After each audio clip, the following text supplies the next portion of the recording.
Hello, everybody.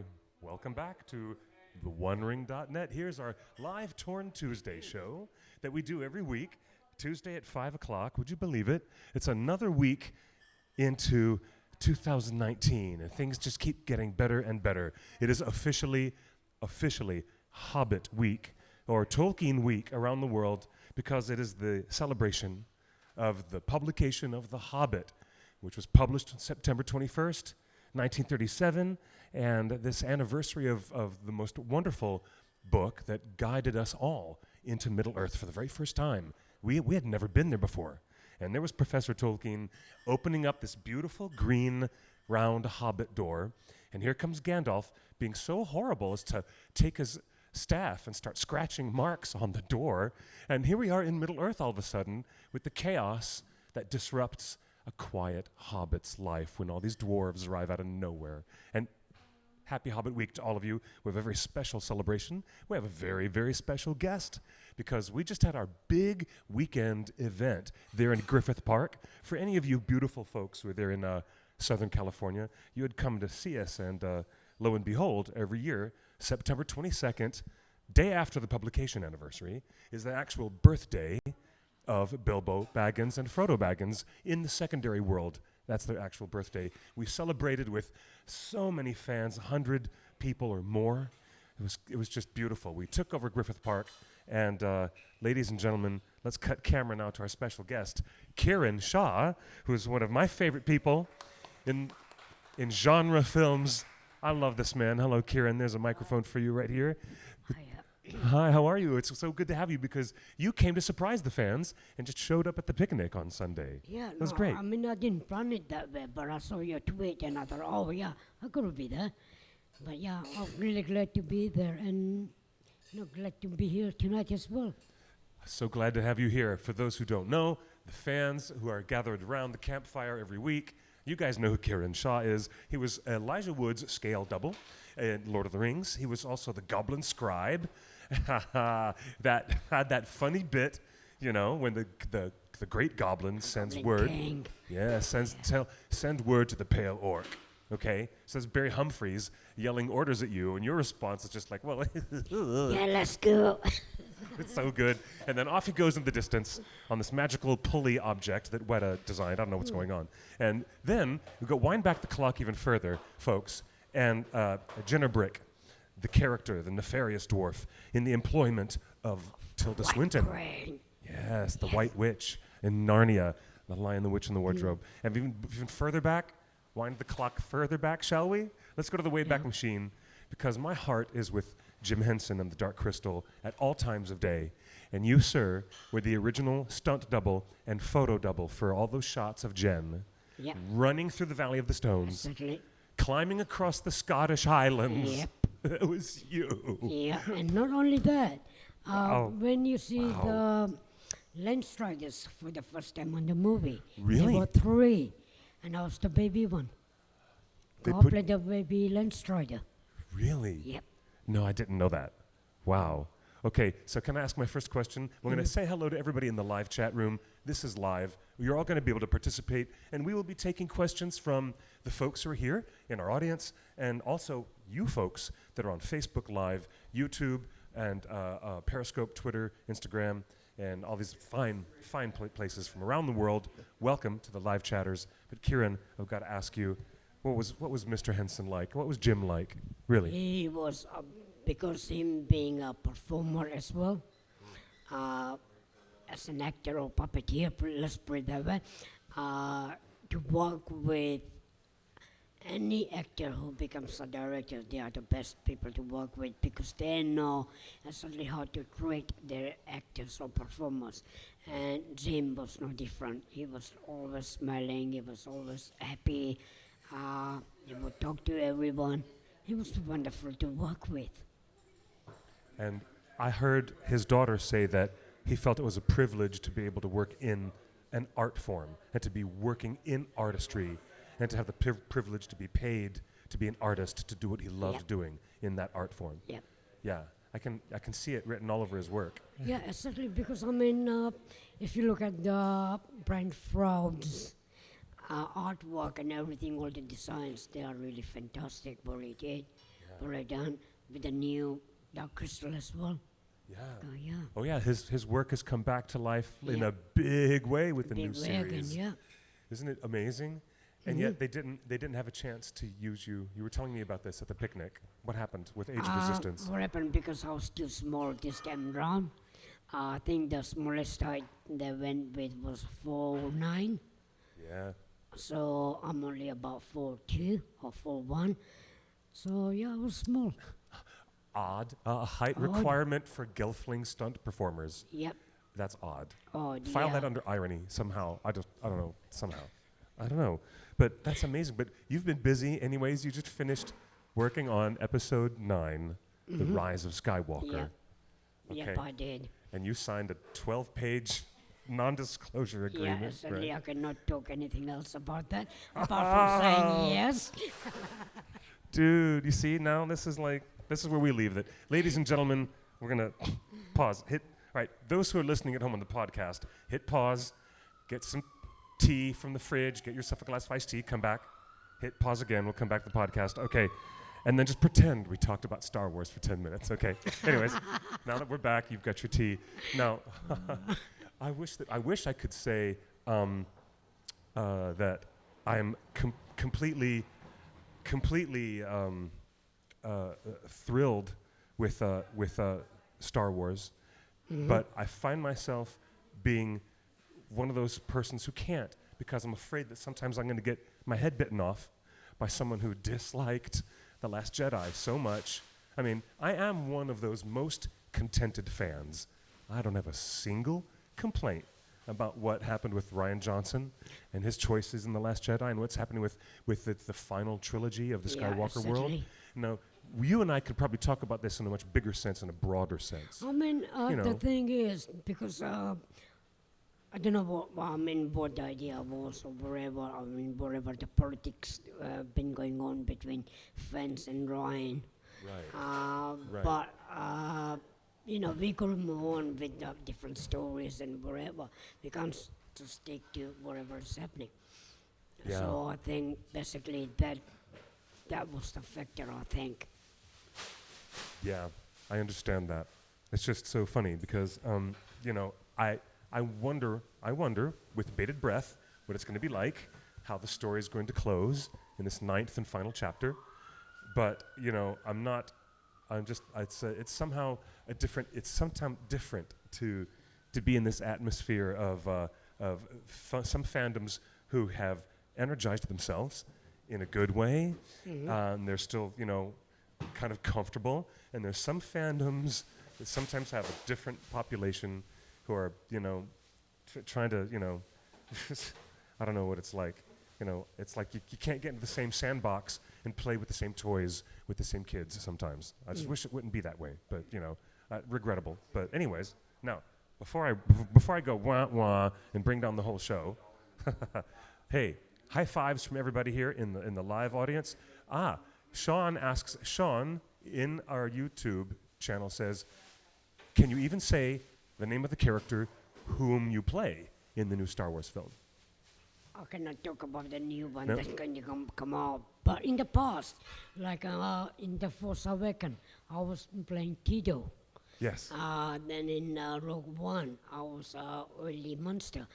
Remember the creature in the prison Yes. cell? Yes. Well, that was me. I mean, early monster is her. That It's Forrest not a him. Whitaker is talking to the monster. He's talking to you. No, she's not talking. We are in the cell together, and I think the backstory is that early monster has a grudge against Felicity's character. Oh, yeah. Like, they don't really get along together. I think that's the backstory Okay. that I come to know about. But yeah, I was her, playing that early monster, a female character. And you were originally also one of the Ewok performers. Yeah, well, I played one of the Ewok, but I did most of the stunts in the studio for quite a lot of Ewoks. Wow, you did?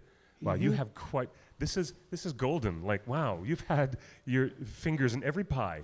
you've had a chance to touch down with so many different fantasy storytellers and great minds and great directors. It's very exciting. What do you think it is? Let's take Star Wars first as a great example about the holding power, the staying power of this kind of storytelling. And it sticks with people for generations. And what is it about that, you think? I think, basically, these are the stories where they do touch on what's happening around us as well, in reality as well. The way our politics connect with this fantasy politics. Most of the writers, even if you take Tolkien or even Lucas with the Star Wars thing, if you see the politics of the Star Wars, it's still about this grabbing power, grabbing this or grabbing that. And because of that, it touches us. Yeah. It teaches us. Tolkien said it was applicability. Yeah. About his storytelling. Yeah. He thought maybe some other generation might find it applicable to them in a different way than this generation finds it applicable now. Yeah. But he thought that perhaps it was not the author's responsibility to have such a chokehold on the meanings and the metaphors, and just let the audience have more play with that. Yeah, audience has to play with that, and audience have to think about that. Yeah. Yeah, indeed. But you're so lucky, though, and so blessed to have been able to touch down with all these great people, these creatives. Tell me, who's one of your favorite people to work with? It's a difficult question to answer because if you look at Jim Henson, right, he came up with the idea of Dark Crystal. Yeah. And then Brian Frodo took over and did whatever Jim really wanted, right? Back one, then Lord of the Rings. I read the books when I was about 14 years old. And I was always hoping that somebody would make a movie about that. And then Peter turned up and did it. When I was working with Jim, he wanted to do it in a puppet form. That was his idea, if we could have got the rights, but he passed away before he could. Wow. If you look at Narnia, again, they are touching on the aspect of same thing, but in a different way. So, and I've been lucky enough that I have been able to be involved in all of these different fantasies. Yeah, I'm thrilled because there's the fanboy in me that can barely compose himself right now and have this conversation with you. But otherwise, I'm so delighted to have your perspective because you've seen it all, you've done it all, and you've been there.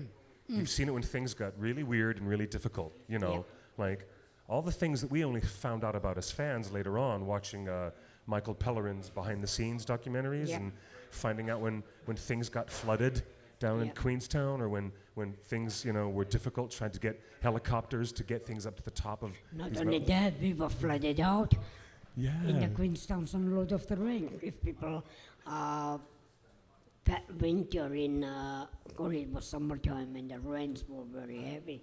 Our sets were floating out.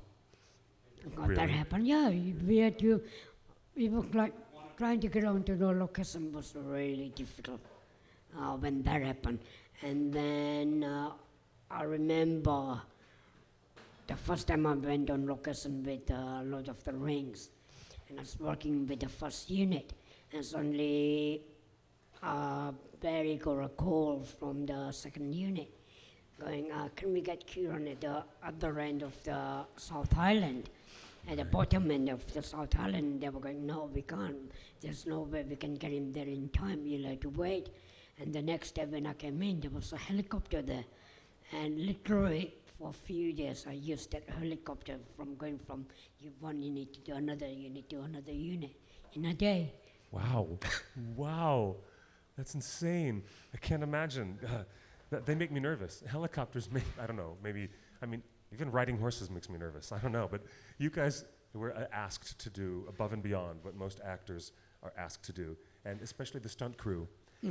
Sala, when I was there, as a spy for the OneRing.net, I was trying to get spy reports for the website. This was 2000, it was the year 2000. Yeah. They were still we started filming. in 1999, put it that way. And then, when you started. And I'm sneaking around on set And Sala does me the most wonderful favor. He introduces me to the stunties, Yeah. all the guys. Yeah. And we go to this karaoke bar. I think it was called the Steamboat. Do you remember? Yep. In Wellington. You remember this place? Yeah. And this was the place where the Yep. crew, and the people who would brush dirt and distress on your armor, they'd be there too from the workshop. Yep. And it would be such a night. You guys, the stunt crew, boy, they know how to party. Those boys. And those young men are the and women. wild people, you know that. Or probably you found out that to be with the stunties, you're going to have a wild time. I bet. Oh my God. How many characters besides Frodo as a scale double did you work with on the first trilogy? What happened was that in the pre-production, because of some issues, Peter turned around to me and he went, I think I'll change my mind about you. You're not only going to do the Frodo, but you're going to do all 5 hobbits. Whoever is leading the scene, you're going to jump in into that character and do them. So in a day I could be doing only 1, or I could be doing 2, 3, or all 5 at any given point. You're kidding. You mean you had to be that mercurial to change all day to different characters? Exactly, yeah. It was fun. For me, the fun was, it was a really good challenge to study all these 5 characters, 5 human actors, how they go into their characters and what they did and what they were thinking while they were doing their characters. And I had a really, really great challenge to get into that and start thinking the way they were thinking. That means in a day I could have 5 different personalities going through my brain. Wow. As an actor, I don't envy you a bit. That's crazy pants. That's just, imagine the difficulty of being down in New Zealand for years and just being trying to inhabit one character. Now you've got to inhabit all these others and adopt their mannerisms and their movements. We have a question from behind the editor's green screen in the back. Did the Lord of the Rings filming process feel different from other movies? Yeah, it was very different because it was something that we all knew that this was going to be a difficult movie to make. But Peter did it really well. He got everyone together and he gave us a speech at the very beginning going that, look, we are going to be working together for 4 years, continuous more or less. In other words, everyone has to work together and everyone has to become like a family, live together, party together, have fun together. In other words, don't bring your egos in while you're working or even off sets. Don't let your ego get in the way. Just become friends and party and work together and have fun. What one thing can Amazon do to replicate that experience? It's as if that is the secret ingredient that everyone wants on their production, is that family sense. Yeah, exactly. I mean, that because we became a family, it worked. It worked because everybody was helping each other as well, not only just, I can't do this because I'm not supposed to do that. No, we all did whatever we could to help. Right. And Peter wanted that, and that worked. It's magic. It's just something that just magically happens then. Yeah. That camaraderie, the way that people still have come together who had been part of your family. On social media, we have these big responses from Bruce Hopkins, who played Gamling, and from Sala Baker, who played Sauron himself, and other characters and Stunt. And they're all responding with their hearts missing you and sending you love because they wanted to see you this weekend, and you surprised everybody at the picnic. Them too. And who was? It's Lurtz himself, Lawrence Makware. Lawrence comes in and he's like, "Give Kiran my best. Big hugs to you from Lawrence." Thank you, Lawrence. And this is amazing that you guys still have this sense of family after all this time. It is, because the thing is, even though, because we are all traveling to different parts of the world, working all over, wherever, and we try to keep in contact as much as we can, but, it's difficult. But once we meet again, it's like yeah, you know, yeah, we it's like that family camaraderie thing are coming out again. It's like, yeah, we did that. But yeah, it's like, we have seen each other yesterday kind of thing. It's not like, oh yeah, you've been away for too long or something like that. So we all gel together again very quickly as well. Is Elijah Wood just as charming of a lad as he seems to be? Yeah, he is. He Yeah. definitely is. He's always smiling. He's always happy. Yeah, Yeah. He just seems like such a good-hearted person. yeah, Perfect casting for Frodo. yeah. Because when we look into his innocent eyes, where we see that that genuine niceness in him. Yes, sir. Remember when he came in? He was a very young kid, and he grew up Kid. on that Yeah. Lord of the Rings. Yeah, He became an adult in that movie. yeah. And took us all the way to Mordor Yeah, through his own process. yeah, And you were there with him all through that process too. yeah. I'm just And it was really fun working with him and talking to him and saying, right, what are you feeling, or why are you planning to do that? And he will go, Kiran, this is how I'm thinking, this is what's going in my mind, and I think that process is going to take me into that setup or that scene or that particular dialogue thing or whatever's happening. And it was really good to know what he was thinking.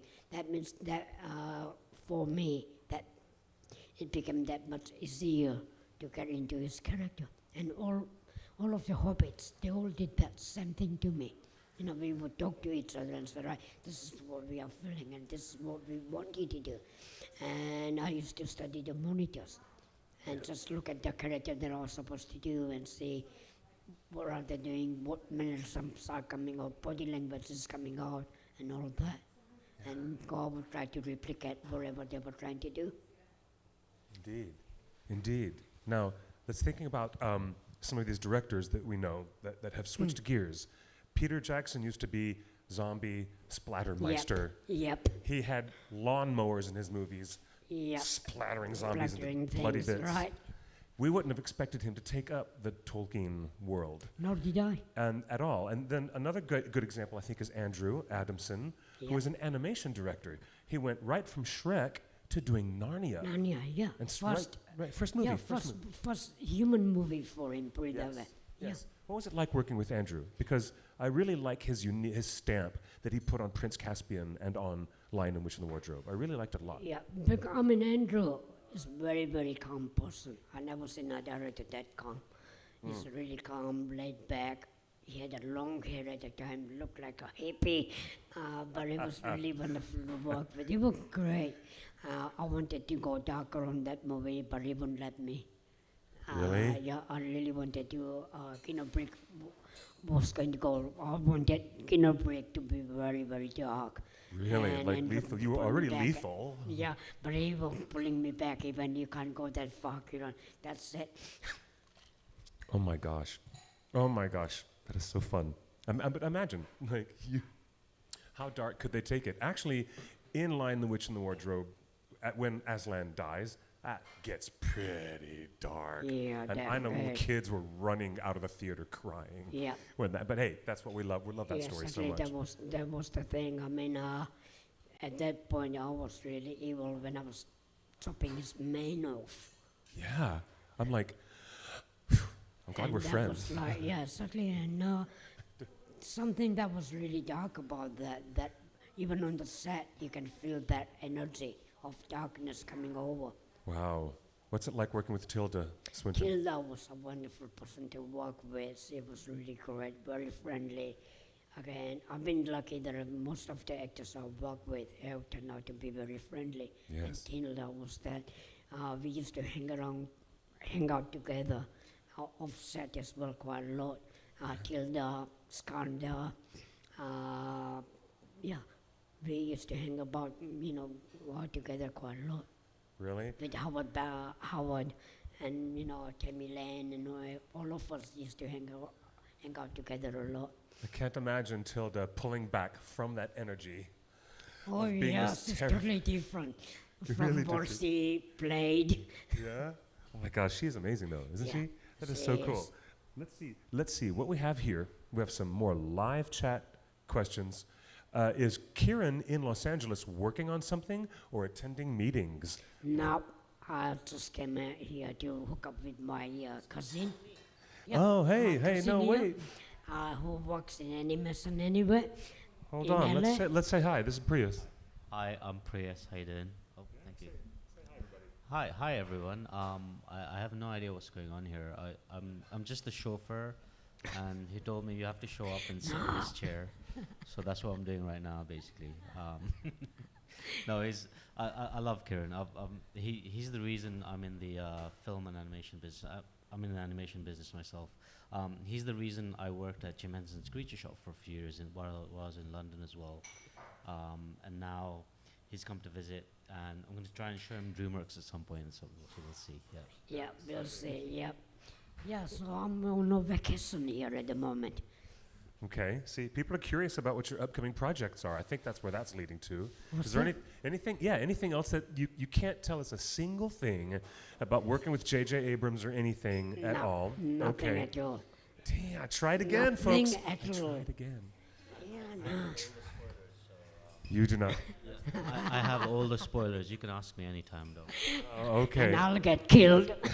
Oh my God, let's not do that. I That had is- a few drinks last night and got all the spoilers. Oh no, just a few. Yeah, how many drinks does it take to get the secrets? Took him a lot. It's gonna take a lot. Okay, from the live chat in YouTube, our friend here, Fire Steffer G, says, Kiran, I loved the behind-the-scenes montage of you playing Legolas. You rock. Now, Thank you. let's talk about you working on the Hobbit trilogy as Legolas. Okay.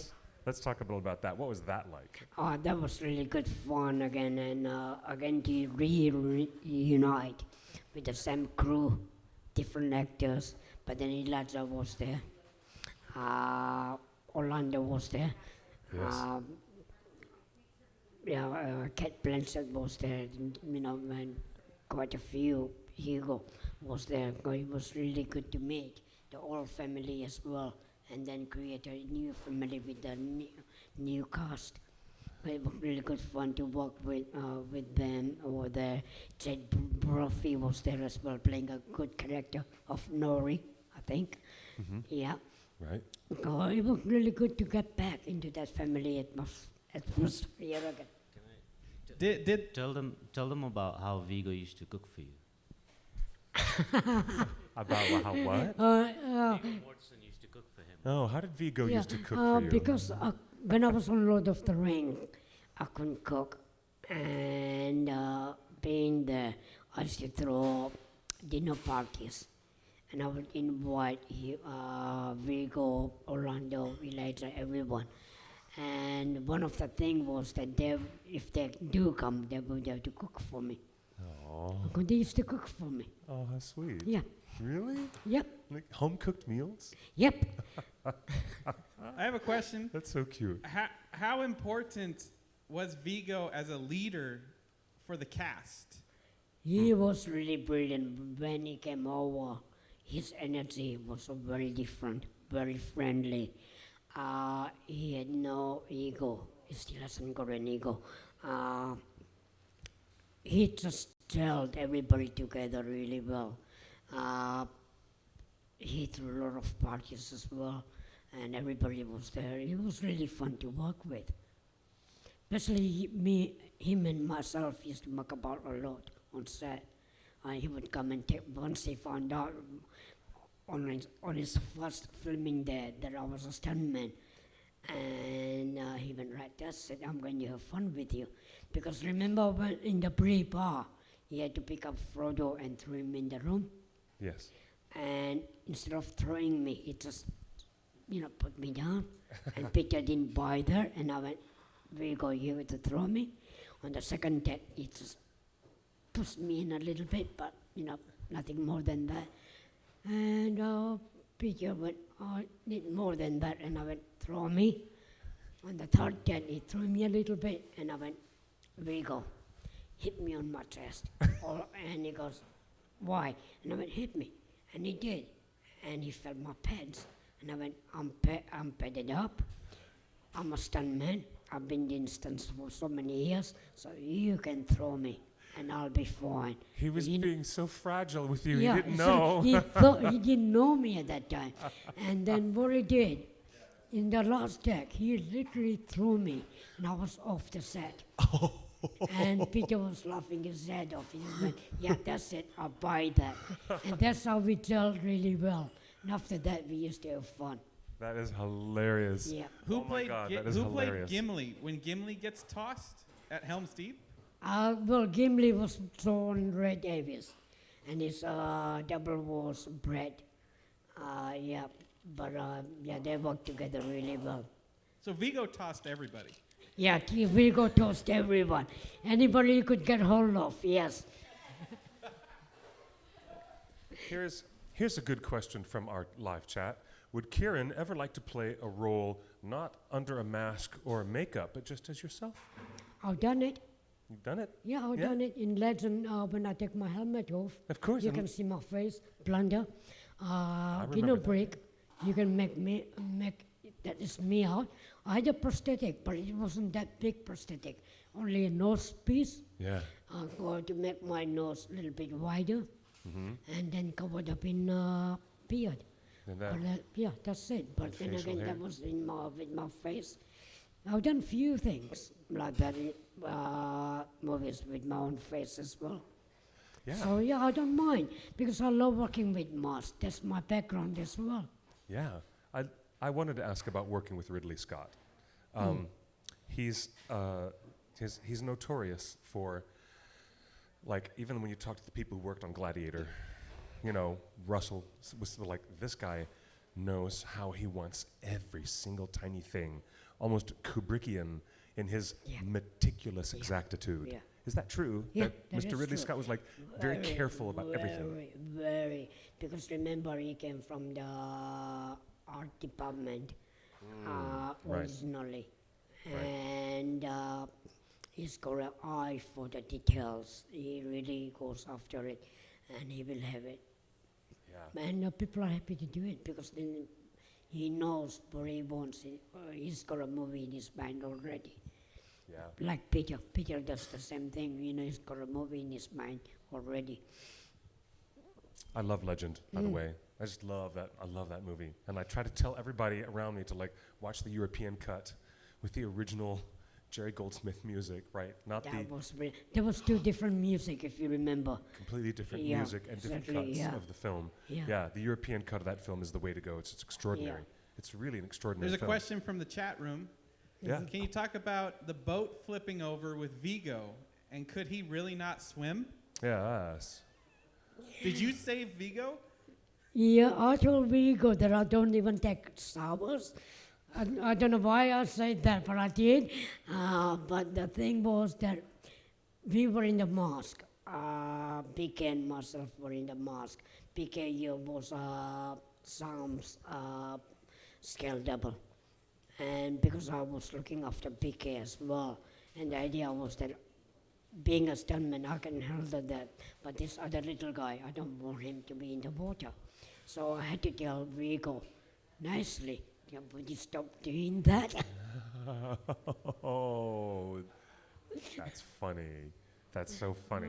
That's here it is. Look, Andrew says in the live chat, I was surprised at how far back Kiran's film career goes. Back to 1977 and the people that time forgot. Yep, my first acting role in The that movie credit that time Yeah, forgot. yes, certainly. Wow. All right, 1977. What a year. The first Star Wars film. Yeah. And you were in the people that time forgot. Tell us about that. People that I forgot, what happened was, the way I got into that, my first movie was a movie called Candle Sue.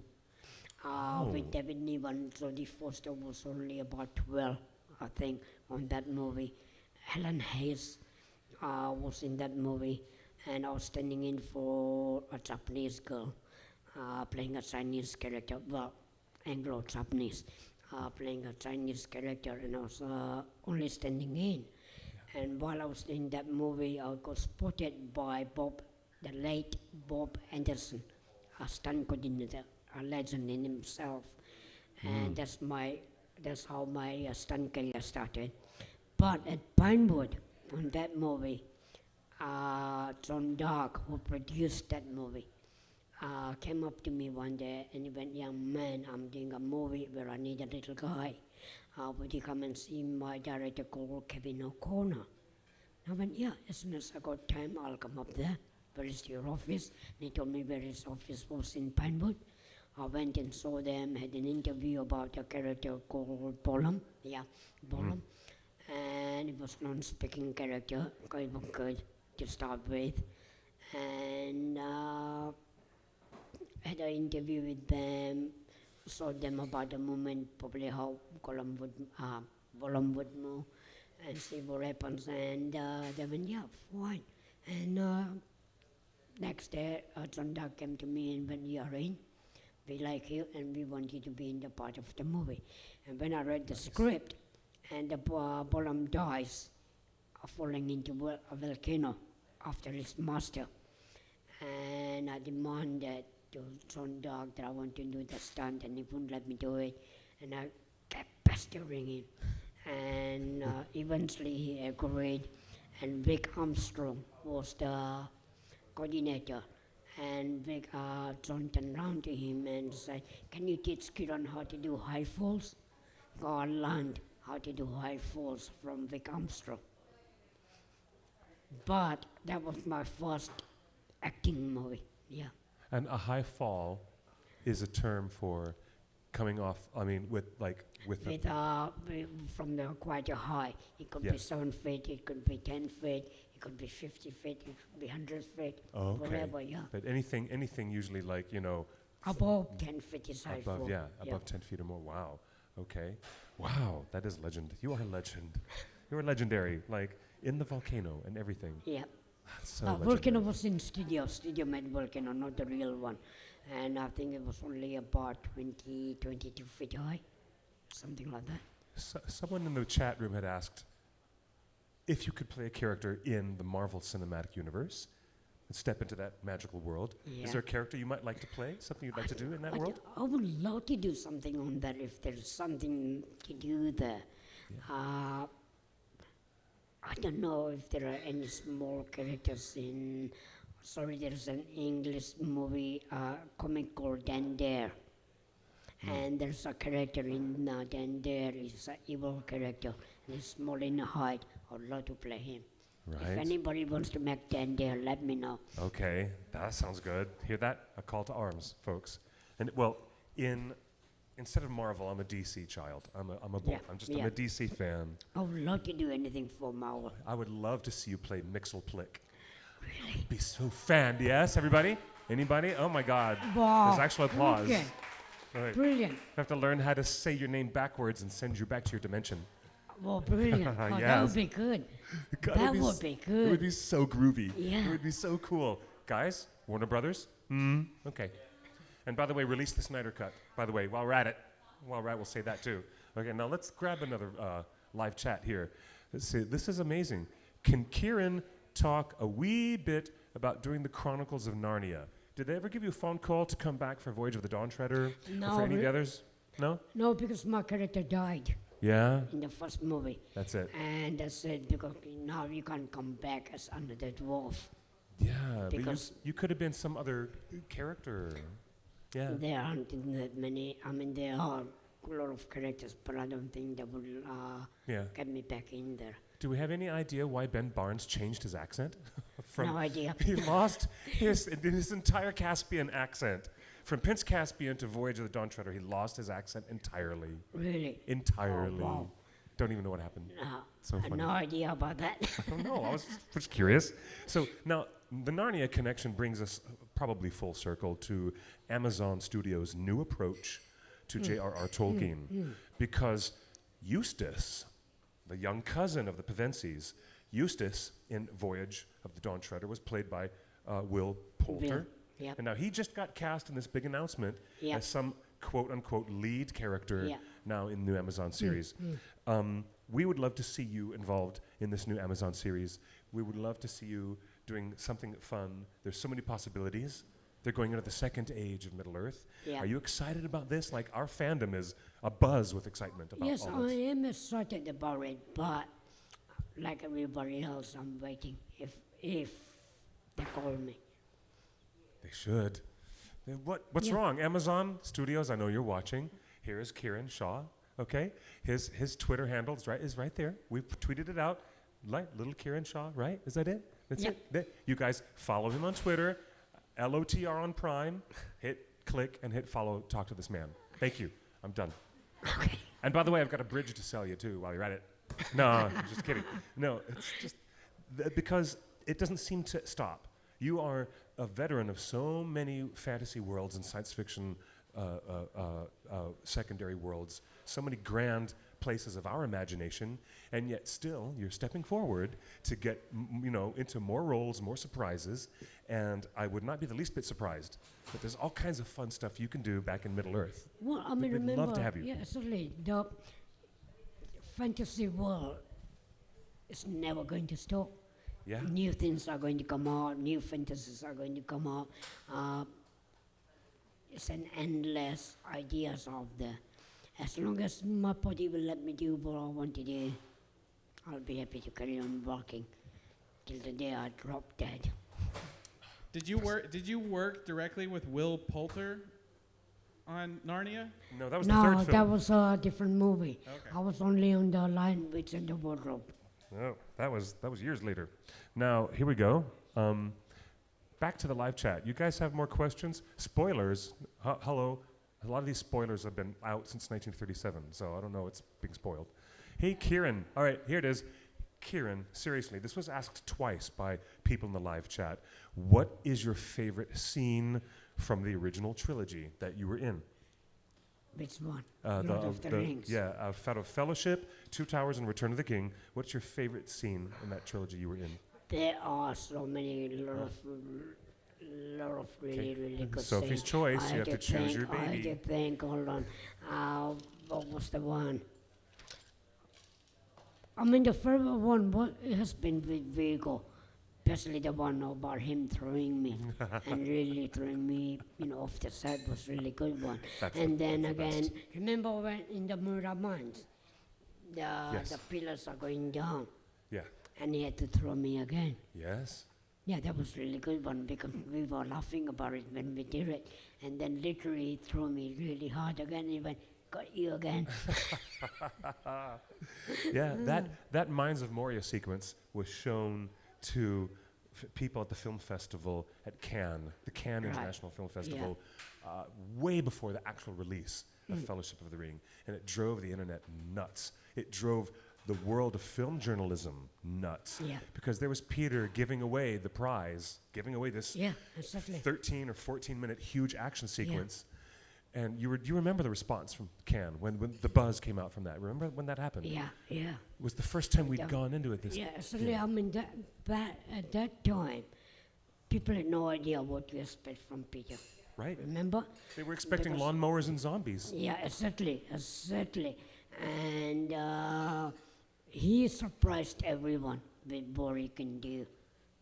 And he's very, very clever man. Nice guy, clever man. Yeah. Yes. Yes, indeed. Any scars or injuries? Notable Lord of the Rings scars. Yes.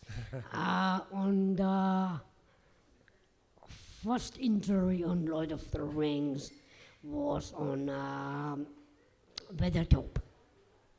Remember when Frodo, Sam gets punched Yes. by the Black Riders? Yes, and shoved off. Right, yeah, Yeah. well, I was in Sam at that point. And I had a safety mat at the back to land on.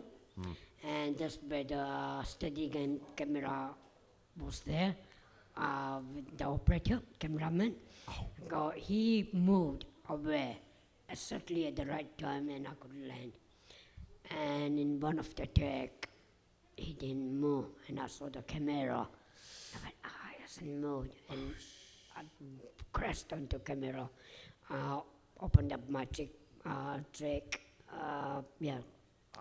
wounds. I thought that was bad. Went to the clinic, which was around the corner, and doctor went, you are an actor, don't want to give you stitches. And he gave me those steps to hold the put together. Yeah, glued that your was- face together. Oh my yeah, God. that's really cool. That was my first. My last injury in Lord of the Ring was the big fight with mammoth kind of creatures. The mammoth. You know, the big elephant kind of creatures. Yeah. With Alwyn, right, and Pippin. Was Yes. it Pippin? Yeah. And I was playing Pippin. And when we were rehearsing that scene, and the horse started bolting, got him under control, and then bolted again, got him under the control, bolted again, and stunt woman behind me went, we should call it, and I went one more. There was one more too many. I came off the horse very badly and fractured my vertebra number 1, I think, yeah. Ouch. So I was in the brace for about 3 months in New Zealand, couldn't fly back to London. You were thrown off of a Yeah. horse. So I missed out of the last month of the filming because of that. Oh my gosh. You missed out on the entire last month of filming Of the filming of principal. the last movie, yeah. of the last movie. Yeah, Wow. there was in the pickups, not in the real, not in the when we were in Wow. production, but in the pickups. Wow. See, these are the real war stories that nobody knows. Wow. So Yeah, there were a lot of times in that movie I came off the horses. wow. That's amazing. Wow. That's just amazing. Not only have you been with all these creative people, but they've beat the hell out of you. Yep. Every time. Not only have you Yep. worked with these great filmmakers, but they've just beaten the hell out of you every Yep. time. No, but it was fun. I mean, I've been riding for quite a long time. As soon as I became a stuntman, I had to learn to ride. All the stunt people were teaching me how to ride, how to come off the horses and stuff like that. Because I've done few stunts for kids in different movies, coming off the horses. But on this particular day, because he was bolting, I couldn't kick off him properly, so I landed badly. Okay. Wow. That's fantastic. This is fantastic. You guys, do you believe we have Kiran Shah on our show today? This is amazing. Let's say hello. Yes. I hear that. I hear you guys. Have some more. Let's have some more. This is so amazing. Now, I have another question. someone named David Alvarado says, I hope that you took home any Sting props you could get your hands on. Like actual Frodo's weapon, Sting. No, I didn't get the sting. At the end of the movie, all the actors and us were given appropriate Veta work, so gave me my hobbit fit. Peter gave me my Pippin sword, and I got the last take clipperboard as well. Indeed. Wow. I have a question. Here, hold on. Here's Justin coming with the voice from the The- invisible box over there. Peter Dinklage just won another Emmy Oh, brilliant! Good for luck! for Game of Great. Thrones. Wow. If they did hobbits and dwarves in the TV show, do you think the time is right to just have short-statured people instead of size doubles, like actual actors, play the dwarves? Yeah, it is about time because there are so many small stature people who are really talented and should be used. Why not? Should be used. Yeah.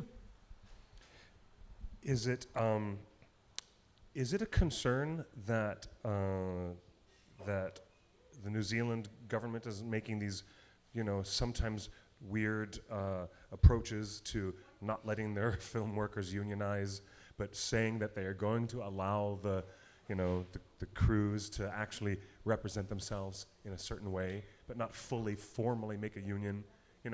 I still have some qualms about that myself. Well, I mean, the thing is, I don't know what company. This is now going into politics, and I'm not really getting into politics of any kind. But my Fair idea enough. is, it's a small country.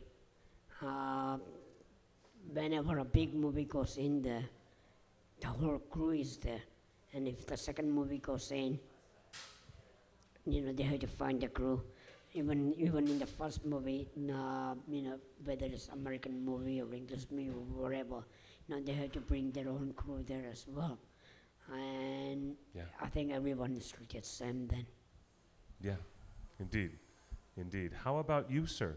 Yes. Yes, you've got something cooking, Prius? Something animation design that you're working up?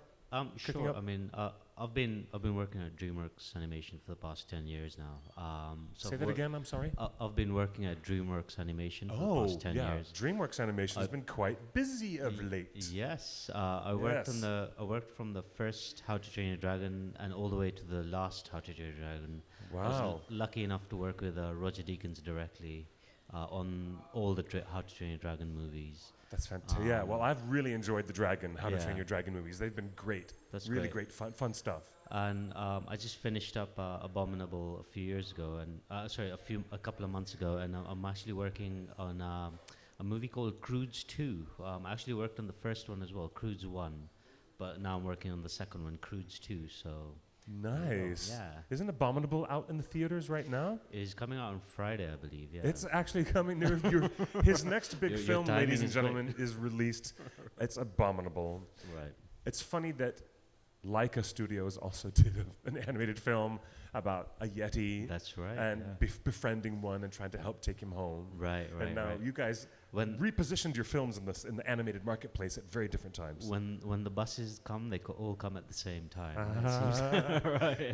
When the abominable snowmen come, They all when it come at the rains, it pours Yeti. I guess. That's right. Yes, yeah. but that was a missing link, right? That's That's correct. that film. Yeah. Charming stop motion animated film. Yes, I still have to see it at some point, so hopefully I'll try and catch it. See, soon, now yes. people are going to say, "Oh, your movie is just like copying." No, you can actually defend yourself and say, "No, Yes. I never saw it." So each animation movie takes between 3 and 5 years to make. Yes. So unless we copied it for the past 3 and 5 years, that would be a very difficult task. A to totally do, different basically. film. I know the films are completely different.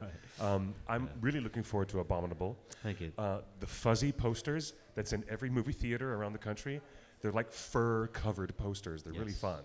Yes, Like the big absolutely. shaggy white fur on the sky. It's really Right, fun. right. We're really much looking forward to that. Now, Yeah, great. before we get anywhere near the end of this show, look at these people that are responding to you now. Like, wow, Hello. so beautiful. I listen to Dragon soundtrack almost every day. So beautiful. I know. You guys? That is, yes, that is my favorite 3 films I've ever worked on so far, basically. I love, Dean DeBois, the director for the last 2 films, he's a wonderful man. His storytelling is up there. It's next level, basically. So, Yes. and I've literally, the past 10 years, lived my life through the Dragons movies, because that's all I've been working on, for the Yeah. past 10 years, yeah. So it's a wonderful trilogy. So if you haven't watched it, go ahead and watch it. Yeah, I think you'll like it. Yeah, those are great. I really do. I do enjoy that franchise a lot. And I'm looking forward to more. And this is very good to have you as well with us on the show. Mr. Kiran Shah, we'll come back to you because you guys, this is your last chance to offer any last second question to Mr. Kiran Shah. I might pick one off of the live chat, but you guys have been a lively group. Andrew says the scribe gag was, hold on, really? Hold on, these people are arguing about the effectiveness of the scribe gag. Some people, this must be like 20 minutes ago, people were arguing about the effectiveness. I think the effectiveness of the Goblin Scribe, the best part about that gag, it really works, guys, and no argument about it, when you realize there's a little poop bucket underneath you. When you I love that. No, I'm not going into that. What? No, what? I'm not going into that. Okay, don't get into that. But I think that's a great, I love it. I love the visual gags, and I love the playfulness of an unexpected journey. yeah. Out of all the 3 Hobbit films, I think An Unexpected Journey is the most successful exactly. of the 3. That has a Exactly. lot to do with Andy Serkis Yeah. and the verisimilitude of the riddle game being so certainly- beautifully, certainly. executed. Andy Serkis, look at him. He's brilliant. yeah. He's he has really championed for us performers. Yeah. Oh yeah. Would you like to work with him in the future? Oh yeah, definitely. I Yeah. would love to work with him anytime. Me too. Did you hear that, Yeah. Andy? Andy Serkis and everybody else who's paying attention. Little Kiran, follow him at Little Kiran Shah. Talk to this man, okay? I'm working for you tonight. Thank you. It's like you can tell your manager. You can Yeah, okay. share a cut yeah, with me. definitely. Yeah, Definitely. that's hilarious. No, okay. Now a last question. Any advice from a veteran like you. Any advice for young filmmakers when they're working with their actors and working with their stunt crew? Any advice for young directors, young filmmakers? Treat them with respect. Yeah. When it comes to stunts, listen to the stunt coordinator. Don't, because the safety is the most important. Go listen to the stunt coordinator and go the way he tells you to go, rather than what you got planned. Because safety-wise, it's going to be done the way they decide to do. If you're going to become a young filmmaker, work hard, push yourself, get do networking, whatever you have to do, get there, and you'll get there. My advice is just push, and push. Keep pushing, push and push and push. Yeah. Don't let anything stop you, Yeah. right? You know what? One last thing. We've talked about this before, have we not, Justin? That it's time for the Board of Governors at the Academy of Motion Picture Arts and Sciences to bloody listen to the reality and open up a new category for stunt. Yeah, there should be Stunt one. performers, Yeah. these actors, like you see what they do. You see what Brad Bird made them do in that Mission Impossible movie. Absolutely, yeah.